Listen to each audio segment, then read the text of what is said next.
नमस्ते friends, welcome to study with Neelam. I hope आप सभी लोग बहुत अच्छे होंगे। आज है 23 नवंबर और 23 नवंबर 2020 के सभी best top current affairs question with point two point section हम कंप्लीट करेंगे। ये आपके सामने एक इमेज है, आपको इसको देखकर बताना है कि इससे रिलेटेड हमने कौन सा क्वेश्चन कंप्लीट किया था। कल की जो इमेज थी ये थी अंडर 17 वुमेन वर्ल्ड कप। ठीक है, ये IIFA under 17 women world cup होने वाला था कहाँ पर, इंडिया में। ओके 2021 में। तो इसे फीफा द्वारा क्या कर दिया गया है, कोविड-19 की वजह से रद्द कर दिया गया है।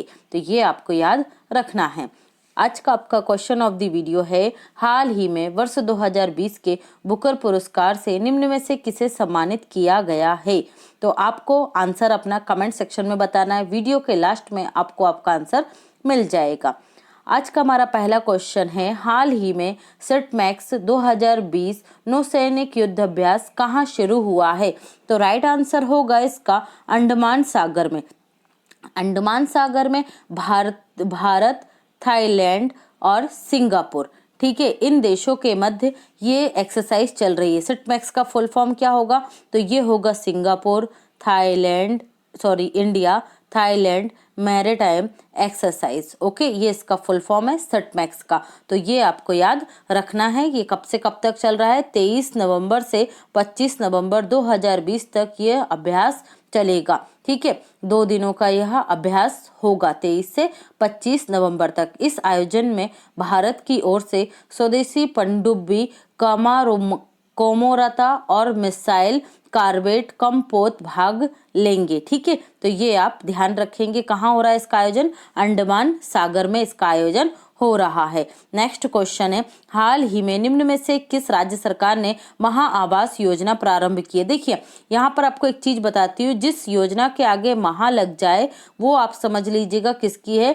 ये है महाराष्ट्र सरकार की योजना। ठीक है, जैसे महा आवास योजना हो गई, महापरवाना योजना हो गई, ये योजनाएं महाराष्ट्र सरकार द्वारा लॉन्च की जाती हैं। ओके, तो ये महाराष्ट्र सरकार ने लॉन्च की है। इसके तहत महाराष्ट्र सरकार ग्रामीण क्षेत्रों में 8.82 लाख हाउसेस को निर्माण करेगी। ठीक है, कब से शुरू होगा इनका निर्माण, फरवरी 2021 से इनका निर्माण शुरू होगा ग्रामीण क्षेत्रों में। ठीक है, तो ये 8.82 लाख घरों का निर्माण करके ग्रामीण जो लोग हैं उन्हें प्रदान किए जाएंगे महा आवास योजना के तहत। कौन करेगी, महाराष्ट्र सरकार करेगी। तो ये रहा मैप में महाराष्ट्र, पड़ोसी राज्य गुजरात, मध्य प्रदेश, छत्तीसगढ़, तेलंगाना, कर्नाटक, गुजरात। राजधानी है मुंबई। राज्यपाल है भगत सिंह कोश्यारी, जो कहाँ के राज्यपाल भी हैं, गोवा के राज्यपाल भी हैं।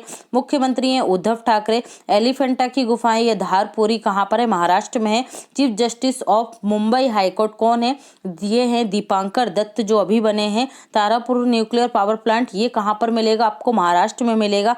जवाहरलाल नेहरू पोर्ट ये आपको मिलेगा महाराष्ट्र में। तो ये इतने पॉइंट आप याद रखेंगे। अदर ऑप्शंस को देख लेते हैं। सीबीआई की शक्तियों को नियंत्रण में रखने वाला देश का तीसरा राज्य महाराष्ट्र बना है। इससे पहले राजस्थान और झारखंड ने भी सीबीआई की शक्तियों के लिए क्या कर दिया था, सहमति की परमिशन नहीं दी है। मार्क्स की कीमतों को नियंत्रित करने वाला देश का पहला राज्य महाराष्ट्र बना है। वर्ष 2020-21 के लता मंगेशकर पुरस्कार से उषा मंगेशकर को सम्मानित करेगी महाराष्ट्र सरकार। मेरा परिवार मेरी जिम्मेदारी अभियान महाराष्ट्र सरकार द्वारा प्रारंभ किया गया है। ट्रैफिक सिग्नल पर महिला की आकृति लगाने वाला पहला शहर मुंबई बना है। बिजली लाइनों और ट्रांसमिशन लाइनों के निरीक्षण करने के लिए ड्रोन का उपयोग करने वाला पहला राज्य महाराष्ट्र बना है। महापरवाना योजना, महारोजगार पोर्टल योजना और महा आवास योजना ये कौन सरकार लेकर आई है, महाराष्ट्र सरकार लेकर आई है। प्लाज्मा थेरेपी का प्रयोग प्रोजेक्ट प्लेटिना के द्वारा लॉन्च किया गया था। इसमें क्या गया था, प्रोजेक्ट प्लेटिना में प्लाज्मा थेरेपी का उपयोग किया गया था अधिक से अधिक। पर्यावरण विभाग का नाम बदलकर जलवायु परिवर्तन विभाग कर दिया गया है। किसके द्वारा, महाराष्ट्र सरकार के द्वारा। महाराष्ट्र की लोनार झील और किसको आगरा, जो यूपी के आगरा में सुर सरोवर है या इसे केथम झील भी बोला जाता है, इन दोनों को अभी क्या किया गया, रामसर साइट्स में शामिल किया गया वेटलैंड एरिया में। और आपको मैंने एक और बताया था, जब मैंने बताया था आसन कंजर्वेशन सेंटर, ये उत्तराखंड में है, इसे भी शामिल किया गया है, ठीक है। और एमएसएमई के तहत आरबीआई की रिपोर्ट के अनुसार लॉकडाउन में सर्वाधिक रोजगार देने वाला राज्य के लिस्ट में पहले स्थान पर महाराष्ट्र है, तो ये भी आप याद रखेंगे। नेक्स्ट है, हाल ही में एलआईसी ने किस नाम से अपना पहला डिजिटल ऐप लॉन्च किया है, तो राइट आंसर होगा आनंदा। क्या है एलआईसी का ऐप का नाम, डिजिटल ऐप का नाम आनंदा। तो आनंदा का यहाँ पर फुल फॉर्म है, तो इसका फुल फॉर्म देख लेते हैं हम, क्या है इसका फुल फॉर्म। तो इसका फुल फॉर्म है आत्मनिर्भर भारत, ठीक है, आत्मनिर्भर digital agent new business digital app, ठीक है। इसका आनंदा का फुल फॉर्म है आत्मनिर्भर agent new business digital app. Okay, तो ये आप याद रखेंगे इसका फुल फॉर्म। किसने लॉन्च किया है, देखो पहला है एलआईसी का कोई ऐप, ठीक है, पहली बार एलआईसी के द्वारा, सरकारी कंपनी है, पहली बार किसी डिजिटल ऐप के माध्यम से ये अपनी सुविधाओं को लॉन्च कर रही है, इसलिए ये इंपॉर्टेंट हो जाता है। तो ये आप याद रखेंगे। जीवन सेवा ये ऐप बनाया गया था, जो कोविड-19 के लोग हैं उनके लिए क्या लाना, वाहन सेवा लेकर आना, ठीक है, एम्बुलेंस की व्यवस्था की थी दिल्ली सरकार ने। परम सिद्ध, ये हमारा परम सिद्ध क्या था, हमारा सुपर कंप्यूटर है जिसने 63वीं रैंक प्राप्त की है ऑल ओवर वर्ल्ड में टॉप 500 सुपर कंप्यूटर्स में, तो ये भी आप याद रखेंगे। नेक्स्ट क्वेश्चन है, हाल ही में नासा ने वैश्विक समुद्र तल की निगरानी के लिए किस उपग्रह को लॉन्च किया है, तो राइट आंसर होगा सेंटिनल-6 को। किस उपग्रह को लॉन्च किया है, सेंटिनल-6 को। इससे क्या करेगा नासा, जो वैश्विक समुद्र तल है उसकी निगरानी करेगा, ठीक है, बढ़ते समुद्र का जो जल स्तर है उसको रिकॉर्ड रखेगा, उसका दस्तावेजीकरण करेगा, 3 दशक लंबे कार्य को जारी रखेगा। मतलब 3 दशक से नासा इस तरीके का दस्तावेजीकरण कर रहा है, समुद्री स्तर पर निगरानी रख रहा है। और जो सेंटिनल-6 है ये 2025 तक काम करेगा, और 2025 के बाद सेंटिनल-6B इसकी जगह ले लेगा, वो फिर निगरानी करेगा। तो ये आप याद रखेंगे। ओके, यहाँ बात आई है नासा की, तो नासा का फुल फॉर्म क्या होता है, नासा का फुल फॉर्म है national aeronautics space organisation. National aeronautics space organisation headquarter आपको मिलेगा नासा का वॉशिंगटन में। ओके, और इसका जो हेडक्वार्टर है, ठीक है, वॉशिंगटन में, उसका जो नासा का हेडक्वार्टर उसका नाम बदल कर अभी क्या कर दिया जाएगा, तो उसका नाम मेरी W.J. जैक्सन के नाम पर रखा जाएगा, मेरी W. जैक्सन के नाम पर रखा जाएगा। तो ये भी आप याद रखेंगे। ओके, नेक्स्ट हम देखते हैं क्वेश्चन, हाल ही में देश के किस जिले में पहला मॉस गार्डन, या मॉस गार्डन हिंदी इंग्लिश दोनों में एक ही कहेंगे, मॉस को हम काई कहते हैं, ठीक है, इस तरीके की जो काई लग जाती है किसी भी चीज पर उसे इंग्लिश में क्या कहा जाता है, मॉस कहा जाता है। तो मॉस गार्डन कहाँ विकसित किया जाएगा, नैनीताल में। नैनीताल कहाँ पर है, उत्तराखंड में, ठीक है। तो उत्तराखंड के नैनीताल में देश का पहला क्या स्थापित किया जा रहा है, मॉस गार्डन स्थापित किया जा रहा है, ठीक है। तो ये आप याद रखेंगे। जो उत्तराखंड का नैनीताल है वहां के खुरपाल में, कहाँ पर, खुरपाताल में ये जो आपका गार्डन है ये स्थापित किया गया है, ठीक है। इससे क्या होगा, इससे जो ये काई है इसकी विभिन्न प्रकार की प्रजातियां हैं उससे लोगों को जागरूक किया जाएगा। लगभग 30 प्रकार की प्रजातियों का यहाँ पर प्रदर्शन किया जाएगा और लोगों को मॉस के प्रति जागरूक किया जाएगा, ठीक है। इसका उद्घाटन किसने किया है मॉस गार्डन का, तो इसका उद्घाटन किया है जल संरक्षण कार्यकर्ता राजेंद्र सिंह ने, ठीक है। इनका नाम याद रखिएगा, इंपॉर्टेंट है। ये वाटरमैन ऑफ इंडिया के नाम से भी जाने जाते हैं। कौन, Rajendra Singh, Waterman of India, जल संरक्षण के पुरजोर कार्यकर्ता हैं जो सभी जगह प्रसिद्ध हैं। तो हम बात कर लेते हैं उत्तराखंड की। तो ये रहा मैप में उत्तराखंड। राजधानी इसकी 2 है, शीतकालीन राजधानी देहरादून है और ग्रीष्मकालीन राजधानी इसकी क्या है, गैरसैंण है, ठीक है। तो गैरसैंण इसकी राजधानी याद रखिएगा ग्रीष्मकालीन। राज्यपाल है यहाँ की बेबी रानी मौर्य, मुख्यमंत्री हैं त्रिवेंद्र सिंह रावत और संपर्क दीदी मोबाइल एप्लीकेशन उत्तराखंड सरकार के द्वारा लॉन्च की गई थी। देश का सबसे भारी वाहन पुल कौन सा, डोबरा चांठी टहरी झील पर बना है। कितनी इसकी लंबाई? 725 मीटर इसकी लंबाई है। आसन कंजर्वेशन रिजर्व को रामसर साइट में शामिल किया गया है। पिरूल से बिजली बनाने का उत्पादन करने वाला देश का पहला राज्य उत्तराखंड। जो चीड़ के वृक्ष होते हैं उसकी जो बारीक बारीक पत्तियां होती है उसे पिरूल कहा जाता है और उससे बिजली बना रही है कौन? उत्तराखंड सरकार। मुख्यमंत्री सौर स्वरोजगार योजना बेरोजगारों के लिए प्रारंभ की गई है। राजाजी नेशनल पार्क उत्तराखंड में मिलेगा आपको। और कृषि भूमि को लीज पर देने वाला पहला राज्य भी कौन है? उत्तराखंड ही है। हैव प्योर नेचुरली योर्स पहल उत्तराखंड सरकार द्वारा प्रारंभ की गई थी। देश का पहला हिम तेंदुआ संरक्षण केंद्र उत्तरकाशी में बनेगा। होप पोर्टल लॉन्च किया था ये, हेल्पिंग आउट पीपल एनीवेयर, बेरोजगार युवाओं के लिए कोविड-19 के दौरान। ठीक है। उत्तराखंड एंटी ड्रग के ब्रांड एम्बेसडर कौन है? संजय दत्त बने। उत्तराखंड स्वच्छ भारत अभियान के ब्रांड एम्बेसडर अक्षय कुमार है। टेहरी डैम भागीरथी नदी पर उत्तराखंड में देश का सबसे ऊंचा बांध है। कौन सा? टेहरी डैम पर। Jim Corbett national park Bharat का सबसे पुराना नेशनल पार्क है रामगंगा नदी पर। देश का पहला लाइकेन पार्क कहाँ पर है? ये पिथौरागढ़ में है। ठीक है। कहाँ पे? पिथौरागढ़ के मुंशियारी में। और अब आपको याद रखना देश का पहला मॉस गार्डन काई गार्डन ये कहाँ पर मिलेगा आपको? नैनीताल उत्तराखंड में मिलेगा। देश का पहला ग्लास सस्पेंशन ब्रिज ये ऋषिकेश में गंगा नदी पर मिलेगा। कृषि भूमि को लीज पर देने वाला पहला राज्य उत्तराखंड ये हम देख चुके हैं। और दृष्टि पोर्टल को किसने लॉन्च किया था? तो उत्तराखंड सरकार ने लॉन्च किया था। ये है उत्तराखंड से रिलेटेड कुछ इंपॉर्टेंट पॉइंट, तो आप इन्हें याद रखेंगे। नेक्स्ट है मछली पालन में उत्तर भारत का सर्वश्रेष्ठ राज्य कौन सा है? तो राइट आंसर होगा उत्तर प्रदेश। देखो ये श्रेणी जो है ये किसने जारी की है? तो ये जो लिस्ट है ये जारी की गई है नेशनल फिशरीज डेवलपमेंट बोर्ड के द्वारा। ठीक है। NFDB के द्वारा ये लिस्ट जारी की गई और इसे 3 श्रेणियों में बांटा गया है। पहली श्रेणी है इसकी समुद्री राज्य, मतलब जो समुद्र के किनारे स्थित भारतीय राज्य हैं उनकी श्रेणी। ठीक है। वहां पर मछली उत्पादन में किस तरीके की स्थिति रही? तो जो समुद्री राज्य हैं उनमें टॉप पर कौन सा रहा है आपका? ओडिशा टॉप पर रहा है। और उत्तर भारत के जो राज्य हैं या मैदानी राज्य कहेंगे आप, तो मैदानी राज्यों में कौन सा राज्य टॉप पर रहा है? तो ये यूपी टॉप पर रहा है। और पहाड़ी तथा उत्तर पूर्वीय राज्यों में कौन सा राज्य टॉप पर रहा है? तो यहाँ पर रहा है आपका असम। ठीक है। तो ये तीनों को ही आप याद रखेंगे अच्छे से। अभी बढ़ते हैं हम अगले क्वेश्चन की तरफ। उत्तर प्रदेश को देख लेते हैं। उत्तर प्रदेश की बात आई तो ये रहा मैप में उत्तर प्रदेश।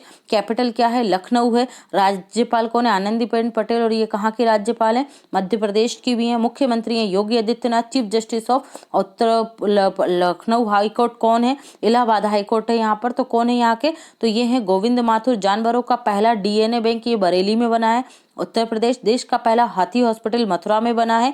गोरखपुर टेराकोटा को GI टैग दिया गया है, ये आपको याद रखना है। गौतम बुद्ध नगर में नोएडा में देश की सबसे बड़ी फिल्म सिटी बनाएगी कौन? उत्तर प्रदेश सरकार। मिशन रोजगार उत्तर प्रदेश सरकार के द्वारा प्रारंभ किया गया है। बाय बाय कोरोना बुक किसने लॉन्च की थी? तो आनंदीबेन पटेल ने। लेखक कौन है? प्रदीप श्रीवास्तव है। राज्यपाल द्वारा महिलाओं की सुरक्षा के लिए सेफ सिटी प्रोजेक्ट को लॉन्च किया गया था। और ऑपरेशन दुराचारी उत्तर प्रदेश सरकार ने लॉन्च किया था। ठीक है। प्रधानमंत्री स्वनिधि योजना के तहत ऋण देने में प्रथम राज्य उत्तर प्रदेश रहा है। 2019 के पर्यटन सांख्यिकी के अनुसार घरेलू पर्यटक सबसे ज्यादा उत्तर प्रदेश राज्य में गए हैं। उत्तर प्रदेश राज्य की राज्यपाल आनंदीबेन पटेल ने, हम देख चुके हैं सेफ सिटी प्रोजेक्ट। हाथ धोना रोके कोरोना अभियान उत्तर प्रदेश सरकार ने प्रारंभ किया था। बलरामपुर से मिशन शक्ति अभियान उत्तर प्रदेश सरकार के द्वारा प्रारंभ किया गया। छात्रों को व्यावसायिक और तकनीकी शिक्षा प्रदान करने के लिए यू राइज पोर्टल लॉन्च किया गया था। यौन अपराधों के मामलों को कम करने के लिए ऑपरेशन दुराचारी प्रारंभ किया गया। ठीक है। प्रदेश के प्रत्येक जिले में बिजली विरोधी पुलिस स्टेशन स्थापित किए गए। मानव तस्करी विरोधी पुलिस स्टेशन स्थापित किए गए। तो ये सारे पॉइंट आप उत्तर प्रदेश से याद रखेंगे। ठीक है। और कुछ क्वेश्चन है। मुगल म्यूजियम का नाम छत्रपति म्यूजियम किया गया, आगरा में बन रहा है ये। मुख्यमंत्री निराश्रित गाय भागीदारी योजना के तहत कुपोषित बच्चों के परिवारों को गायें दी जाएंगी। इलाहाबाद रेलवे स्टेशन का नाम प्रयागराज रेलवे स्टेशन किया गया। मंडुआडीह रेलवे स्टेशन का नाम बनारस रेलवे स्टेशन किया गया। नवीन रोजगार छतरी योजना लॉन्च की। बाल श्रमिकों के लिए बाल विद्या योजना लॉन्च की। नेशनल पुलिस यूनिवर्सिटी ये ग्रेटर नोएडा में बनेगी। देश का पहला जल चिकित्सालय मथुरा में बनेगा। देश का पहला एनिमल वॉर इन्फेंट्री ये मेरठ उत्तर प्रदेश में बनेगा। अन्नपूर्णा और आपूर्ति पोर्टल, ये उत्तर प्रदेश सरकार के द्वारा लॉन्च किए गए। प्रवासी राहत मित्र एप्लीकेशन कोविड-19 में लॉकडाउन के दौरान लॉन्च की गई थी। यूपी स्टार्टअप रोजगार प्रदान करने के माध्यम से प्रारंभ किया गया। मनरेगा के तहत सर्वाधिक रोजगार देने वाला राज्य उत्तर प्रदेश है। जियो टेक कम्युनिटी किचन गूगल के साथ प्रारंभ करने वाला पहला राज्य उत्तर प्रदेश है। राज्य स्तरीय वर्चुअल कोर्ट के माध्यम से सुनवाई करने वाला पहला राज्य उत्तर प्रदेश है। ट्रांसजेंडर यूनिवर्सिटी देश की पहली कुशीनगर में स्थापित हो रही है और कुशीनगर इंटरनेशनल जो एयरपोर्ट है उसे इंटरनेशनल एयरपोर्ट का दर्जा भी दिया गया है। तो ये सारे पॉइंट आप याद रखेंगे। अगर आप स्टडी विद नीलम चैनल पर पहली बार आए तो फटाफट से हमारे यूट्यूब चैनल को सब्सक्राइब कर लीजिए और बेल आइकन प्रेस करने के बाद ऑल पर जरूर क्लिक करें, जिससे सभी वीडियो के नोटिफिकेशन आपको सबसे पहले प्राप्त हो। इस लेक्चर्स की पीडीएफ फाइल के लिए और इससे पहले के किसी भी लेक्चर्स की पीडीएफ फाइल के लिए आप हमारा ऑफिशियल टेलीग्राम चैनल ज्वाइन कर सकते हैं। सभी का लिंक आपको डिस्क्रिप्शन बॉक्स में प्राप्त होगा। अगर वीडियो पसंद आती है तो वीडियो को लाइक करना, शेयर करना और चैनल को सब्सक्राइब करना बिल्कुल ना भूलें। पॉइंट टू पॉइंट सेक्शन देखते हैं। मालाबार नौसैनिक अभ्यास 2 चरणों में संपन्न हुआ। पहला चरण बंगाल की खाड़ी में संपन्न हुआ है, जबकि दूसरा चरण कब हुआ है? 17 से 20 नवंबर उत्तरी अरब सागर में हुआ है। मालाबार युद्ध अभ्यास में भारत, अमेरिका, जापान और ऑस्ट्रेलिया के मध्य हुआ है और ऑस्ट्रेलिया 2020 में पहली बार इस अभ्यास में शामिल हुआ है। जीमैक्स अभ्यास ये जापान इंडिया मैरीटाइम एक्सरसाइज है जो उत्तरी अरब सागर में हुआ था। सुरक्षा कवच एक्सरसाइज ये महाराष्ट्र पुलिस और भारतीय सेना के मध्य हुआ था। आतंकवादी विरोधी किसी गतिविधि के प्रति ये अभ्यास किया गया था। स्लाइनेक्स होगा श्रीलंका इंडिया नेवल एक्सरसाइज, ठीक है। ये स्लाइनेक्स किसके मध्य हुआ? श्रीलंका और भारत के बीच में। पासेज एक्सरसाइज ये भारत और ऑस्ट्रेलिया के मध्य अभ्यास संपन्न हुआ था। कैरेट अभ्यास ये बांग्लादेश और अमेरिका के मध्य नौसैनिक अभ्यास बंगाल की खाड़ी में संपन्न हुआ था। तो ये अभी के इतने युद्ध अभ्यास थे, सभी इंपॉर्टेंट है, अच्छे से याद रखिएगा। नेक्स्ट देखते हैं हम। ट्विटर पर 10 लाख फॉलोअर्स पूरे करने वाला विश्व का पहला केंद्रीय बैंक कौन सा बन गया है? तो आरबीआई बन गया है, ठीक है। Bank of Ghana central bank of the year पुरस्कार इसने जीता है। इंटर पार्लियामेंट यूनिट के अध्यक्ष कौन बने थे? अभी द्वेर्ते पचाको, ये पुर्तगाल से हैं। के भारी लेखा परीक्षक, ठीक है, किससे बनाया गया है? गिरीश चंद्र मुर्मू को, जो कौन है अभी हमारे देश में? CAG controller and auditor general of India है। ये 3 वर्ष के लिए चुने गए हैं। आईपीयू में, आईपीयू का मतलब होता है इंटर पार्लियामेंट यूनिट, इसका मुख्यालय मिलेगा आपको जेनेवा स्विट्जरलैंड में। कहाँ पर इसका मुख्यालय? जेनेवा स्विट्जरलैंड में। नवनीत मनोत ये एचडीएफसी म्यूचुअल फंड के अध्यक्ष बने हैं। विशाल वी शर्मा यूनेस्को में भारत के स्थायी प्रतिनिधि बने हैं। वीजे के ब्रांड एम्बेसडर, ये सैनिटाइजर ब्रांड है वीजे, इसके ब्रांड एम्बेसडर कौन बने हैं? अभी विराट कोहली बने और विराट कोहली ग्रेट लर्निंग के भी ब्रांड एम्बेसडर हैं। रोहित शर्मा फाइनेंस पियर के ब्रांड एम्बेसडर बने, डॉक्टर ट्रस्ट के ब्रांड एम्बेसडर बने, ओकले आईवेयर के ब्रांड एम्बेसडर बने और इन्हें 2020 के राजीव गांधी खेल रत्न पुरस्कार से भी सम्मानित किया गया है। सोनू सूद एसर इंडिया के ब्रांड एम्बेसडर बने। भारतीय चुनाव आयोग ने पंजाब स्टेट में इनको आइकन बनाया है, ठीक है, स्टेट आइकन बनाया है। बैंक ऑफ इंडिया के पूर्व एमडी सीईओ दीनबंधु महापात्रा को India bulls financing housing finance का क्या बनाया गया है? स्वतंत्र निदेशक बनाया गया है। तो ये भी इंपॉर्टेंट पॉइंट है, याद रखिएगा दीनबंधु महापात्रा को। Atanu Kumar Das general insurance corporation of India के डायरेक्टर बने। ये बैंक ऑफ इंडिया के एमडी सीईओ भी हैं, ठीक है, 2 पोस्ट पर कार्यरत है। कौन? अतनु कुमार दास। हेमंत खत्री हिंदुस्तान शिपयार्ड लिमिटेड के सीएमडी बने हैं। के गोपाल कृष्णन को आरबीआई ने आरबीआई इनोवेशन हब का पहला अध्यक्ष बनाया है। मध्य प्रदेश के 5 शहरों भोपाल, इंदौर, ग्वालियर, रतलाम, विदिशा में क्या लगाया गया? कर्फ्यू लगाया गया रात का, ठीक है, रात को 10 बजे से सुबह 6 बजे तक रहेगा। एलपीजी बुकिंग के लिए देश का सबसे बड़ा प्लेटफॉर्म जिसके माध्यम से क्या हो रहा है? एलपीजी की बुकिंग हो रही। तो ये कौन बन गया है? पेटीएम बन गया है। पेटीएम के माध्यम से सबसे ज्यादा बुकिंग हो रही है, ठीक है। पेटीएम की स्थापना 2010 में हुई थी। इस मुख्यालय आपको मिलेगा इसका नोएडा यूपी में और इसके फाउंडर कौन है पेटीएम के? तो ये विजय शेखर शर्मा हैं। ओके, तो ये आप याद रखेंगे। आज का जो आपका क्वेश्चन पूछा गया था, तो बुकर पुरस्कार किसे मिला है? तो ये मिला है डगलस स्टुअर्ट को। ओके, आई होप आप सभी लोग वीडियो के स्टार्टिंग में ही इसका आंसर जरूर देंगे। Thanks for watching, have a great day and take care.